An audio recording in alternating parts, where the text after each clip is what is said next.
So we are in natural light for this video because I thought, why would I do a video like this and not sit in natural light? And I also have the video set to automatic, so the lighting might change a little bit as the sun kind of comes in and goes away. It's pretty bright right now. I feel like my eyes are gonna start to burn by the end of this, but we're gonna go ahead and just get started. I have a ton of notes I took on my phone, so I am gonna be referencing those because every time I went to edit the videos that I ended up throwing away, I noticed more and more of what I wanted to tell you. So first things first, I want to start out with telling you that I am a lot more comfortable in my skin than I was in years past. I'm 32 years old and I've just come to appreciate my features. So that's the first thing I wanted to mention because I just don't feel the need to cover up as much anymore. And I think that's something I've just grown into as I've become more secure in my own body. And the second thing is some of my thoughts on some of these trends just don't really make sense for me having a experience in professional makeup. I was a professional makeup artist for about 7 years, and then I ended up stopping because I got a job in the corporate world and I just liked having a corporate job a little bit more, but now I really regret that. So anyway, with all that said, let's go ahead and get started. I'm going to do one side of my face how I do my makeup and the other side in the way that I see people do it a lot on YouTube, and then you guys can kind of see what that looks like in natural light. That's a huge thing when we're thinking about watching people on YouTube. One, a lot of these people are very young and have like no flaws. Two, they're behind studio lighting that is so flattering. If you guys are new to my channel, I used to film all of my videos in natural light like this so I could really show you what the makeup looks like.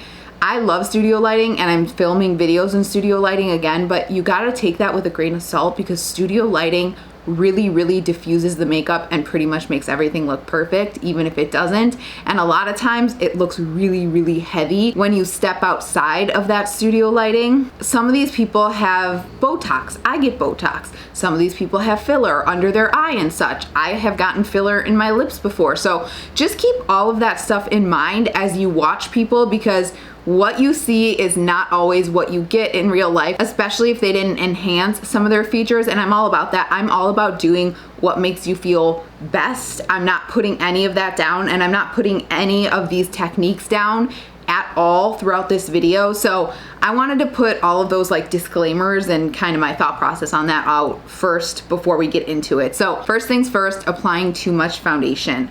I think letting your skin show through, unless you absolutely need the coverage, if there's a lot of redness and acne, I think showing your skin looks so pretty and looks so real, and you don't need to use a full coverage foundation every day. There's a time and a place for that maybe if you have an event, but on an everyday basis, it's not so good for your skin. And if it's not needed, you can go in with a lighter foundation, a medium coverage. That's what I prefer. I prefer a nice medium coverage, and I like to go in strategically with where I place it. I am most red in this area, which hopefully you guys can see on camera. So that's where I start with my foundation application. I've got some redness here as well. So I kind of condense the coverage to there, and where my skin is good, like my forehead and down here, I try to not over apply foundation or apply too much coverage. So let me show you what I mean. All right, so let's make this the do side and this the don't side. So I have a little foundation from what I mixed on the back of my hand.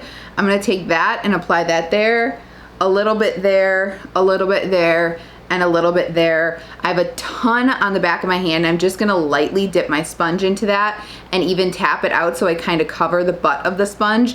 And then I'm gonna start blending that out. This is gonna be too much coverage. I can like tell as soon as I put it on that that's enough. So I'm gonna wipe a little bit of that off on my white towel, which probably isn't the smartest move, but it's what I've got. And I'm gonna start blending the rest of that out. Notice how I'm not taking this under my eyes either. I do not take my foundation under my eyes because that's just a recipe for creasy disaster. Where I kind of can see my orbital bone, that's where I stop my foundation application. See how this just looks like skin still, but it covers up what I want covered? That's what I'm looking for. Let me show you what I see on YouTube that I don't subscribe to. So I'm grabbing a brush to do this. I'm gonna load the brush up, and I'm just gonna really basically paint my face. And I do feel like people have gotten a little bit better about this over time, but you know, I definitely still see a lot of people do it and it looks fantastic on camera, but I'm telling you, if you saw that in real life. Oh, you know what else I'm gonna do? Take it on my lips like I see a lot of people do. All right, so hopefully you guys can see the difference that I can see in person on camera. Does the heavier side look a little more perfect right now? Of course it does. There's a lot more product, but over time that is gonna crease throughout the day and it just looks too heavy on my face. I much prefer this side. It's a lot more lightweight, it's a lot more comfortable, and I've covered what I needed to cover. So that leads me into my next point, which is concealing everywhere, especially when you've just loaded your face up. So I'm gonna grab my e.l.f. Hydrating Camo Concealer and I'll show you exactly what I do. So again, I just think people go in with an unnecessary amount of product. You can see I have a little discoloration here, which is where I'll apply like 2 dots or 1. Today I'm pretty tired, it's been a long week. And then I've got some discoloration right here. That is usually all I'll cover. I have a little redness down here, but I don't worry about that. Again, I've just kind of come to love my skin. I've got a red telangiectasia dot right here, but I just let that live its best life. And I've got some redness around the nose as well, but I don't feel like I need to cover it. Again, I just want my face to look like skin because it's skin. So here's what I can't stand. Taking the concealer in a triangle. I feel like people have gotten better about this over time, like, and this is a little triangle, but like, I mean like down the nose, we'll make it a little bit bigger, like this. That is so much product that your sponge or your brush is gonna pick up and then cover other places on the face, and it's just, it's not necessary. Unless you have the darkest under eyes, even at that point, like, I would just color correct a little tiny bit and then go ahead and go in with a little concealer. This is just gonna look really creasy over time. They'll also do a little cross on the chin, around the nose, down the nose. I guess I'll do that on one side of the nose. The whole, I guess I'll just do it on this side, which is typically in the center. Across on the, I don't know what that is now, that's like a star. On the forehead, and some people even do a little bit of that to like carve out their cheeks. This is so much product, and again, it's just gonna get so creasy over time. Where did I put my sponge? I swear, these things are right in front of my face, but they hide. So what I do on my side, and I'm just gonna start on that side so I don't pick up product and put it over there, is look up and use just that to blend it out. See how that covers everything with just a tiny bit of concealer? Now this side is gonna be insanely covered. It's gonna look heavy and it's gonna crease over time. Yes, does this side look more flawless on camera? Of course, but this is gonna really crease and just look bad throughout the day. So I've conveniently set myself up for the next point, which is baking. I cannot stand baking. I actually don't typically set my concealer at all, so I'm not gonna do that on my side, but baking, if you have any kind of texture or fine lines under your eyes, tends to look extremely dry and cracky in person, unless again, you have really young skin or you have some kind of filler. This also, I feel like, which will lead me into a next point, is it requires so much setting spray to then take the like powdery look down. I can't. So I'm gonna look up and blend out my creases. Oh my gosh, has it been a long day? And I'm gonna dip really heavily into my powder and I'm gonna bake. And I'm also gonna do that on the forehead where I applied. I'm gonna get white powder all over my black shirt. I'm gonna apply this basically anywhere I took my concealer. This one just kills me.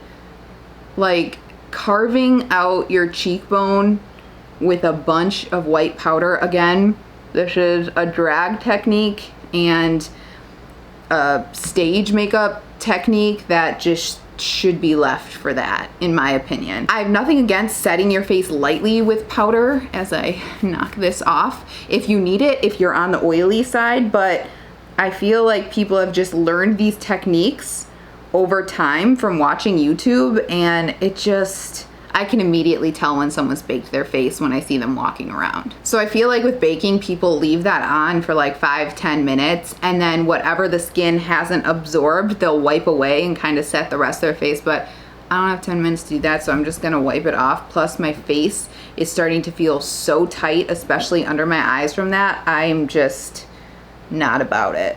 It might look nice on camera, but I can see in real life, this just makes me look so much older. I look a lot more youthful on this side, and this is so dry and my face feels so tight. So again, let's move into the next makeup trend I don't subscribe to, which is oversetting the face, okay? We see people, influencers a lot on YouTube, or people in general. I can't just generalize this to influencers, but we see people in general overly apply setting spray to the face. It is so not necessary. All you need to do is a T and an X and you'll be good to go. I think when you overset, one, it's in an attempt to kind of take down this whole powdery look, which we'll see if that happens. And then two, it's just not necessary. You will save so much money in the end if you just do your T and your X versus this.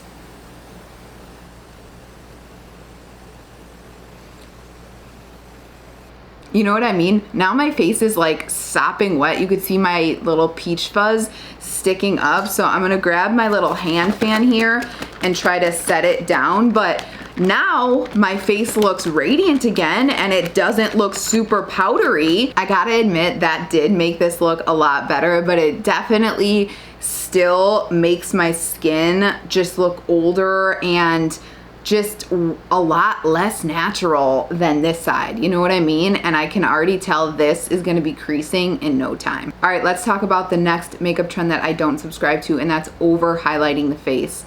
Again, see what we're working with here, a very matte-ish looking face. The setting spray helped a little bit, but if we didn't just like completely mattify the face, and again, the setting spray did help, but we wouldn't have to go in with as much highlight. See how I naturally have dew to this side, but I don't have a lot on this side, a little bit on the high point, but that's from the ColourPop foundation.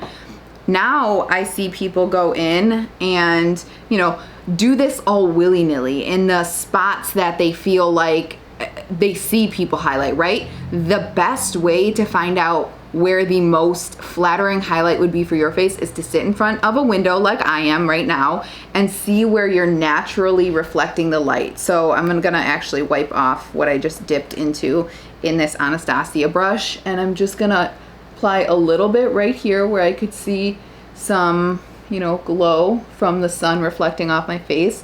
Bring it right into the brow. I have a little bit right here, so I'll emphasize that. Little bit right here down the side of the nose, right there. And I don't naturally have any, you know, radiance right there, but I do like to emphasize the Cupid's bow a little bit. Now let me show you what I don't subscribe to. And that is taking your highlight like this, you know, where we see lots of people highlight all, like this is not flattering to me. On my face personally. This looks beautiful on some people who I watch on YouTube, but not me. And then taking it up here in that, like, see, I naturally have a smaller orbital bone and the sun reflects right here rather than up here. And then I see, I mean, it's hard to do this on one side of the face, but like a ton down the nose and then a ton on the Cupid's bow. And then I see this on the chin, which is just awful on me. It makes me look like I ate greasy food. And I usually see a bit over the brow as well. So see what that looks like in natural light. Like if I were in my studio lighting, this would look so flattering, so beautiful. But when I'm sitting in front of the sun, I know my head is doing a lot of this right now, but look at how reflective that is. That is just not natural versus this side. It's just emphasizing where I'm naturally glowing. All right, and the final trend I don't subscribe to is carving out the brows. I have never subscribed to that trend. I much prefer to have a fluffy boy brow that I just emphasize where I need to emphasize, right? So I'm missing a little bit of texture, especially on this brow, because when I was young, I took a scissors and cut my brow off on accident, which that's a story for a different time. But I'm gonna really lightly start on the, you know, part of my brow where I'm lacking coverage. Fill that in, and then I'll just slowly move in, again, only where I need to add. See how natural that is? It looks like actual brow hair. Let me show you what I don't subscribe to, and that's the whole outlining the entire brow with a pencil, and then they take a pomade and filling in as if we've just outlined, you know, like a picture. And I find people aren't as careful when they do this. Like I said, they don't do like the hair-like strokes because they're gonna go in and they're gonna carve out the brows. I think I went like maybe a little bit heavy on the inner corner. I feel like people do fade it a little bit more, but let's grab our concealer and start carving out the brows. Yeah, I got it in my brow a little. I don't know how to do this. I'm getting it in my actual brow hair, but you guys get the point. All right, ignoring the fact that I grabbed too dark of a concealer to do that, I have 2 shades in front of me. You guys get what I mean, right? I'm just gonna set this side up with a clear brow gel. Again, on camera, I feel like this looks like snatched and sharp, but in person, because I have brow hairs down here, my brows aren't perfect all the time, and because I've set the face already with the powder on this side, all under here looks really cakey, and I did get a little bit of concealer in my brows as well, but listen, I'm not good at that because I don't ever do that trend. Overall, I just no longer subscribe to always doing the most, you know? If I don't want to wear blush one day, I won't wear blush. I just don't feel like I have to follow all of the makeup steps anymore, and I feel like those are all like, you know, strategic steps when you watch people do makeup. If you don't want to wear mascara, don't wear mascara. If you don't want to wear any lip gloss, don't wear any lip gloss. You know what I mean? I'm gonna take you on my vlog camera, which films in 4K, so you'll be able to see all of this directly in front of the window. I'm in front of them, but I don't know, maybe 5 feet away from the window right now. So I'm gonna get all up close and personal so you guys can see what the makeup looks like right now. The sun is coming in so strong. I feel like there's no place I can sit where there's indirect light, but hopefully this works. So I did throw a little bit of a lip gloss on the side, you know, doing the techniques that I use because I typically do that, or throw on a balm stain. But here is that side. I'll zoom in a little bit for you guys so you guys can see it a little bit closer. It's just light, it's natural, it's comfortable, versus the side using techniques I don't subscribe to. This to me is just heavy, it's painted on, and yes, it looks a little more flawless, but to me that's just not my makeup style anymore. So again, nothing against you if this is your makeup style and you like that, but this will definitely crease a lot throughout the day. Keep all of that in mind as you watch videos on YouTube. Again, this video isn't meant to put anyone's makeup techniques down or anything like that. It's just trends I no longer subscribe to, and I feel like I'm a lot more confident and comfortable in my makeup. So let me know what trends you guys don't subscribe to below. If you guys have any questions, as always, please let me know. Otherwise, if you're interested in seeing any more videos from me, please subscribe. It means the absolute world to me. If you like this video, give it a thumbs up. It really helps me, and I hope to see you in the next one. Thanks so much. Bye-bye.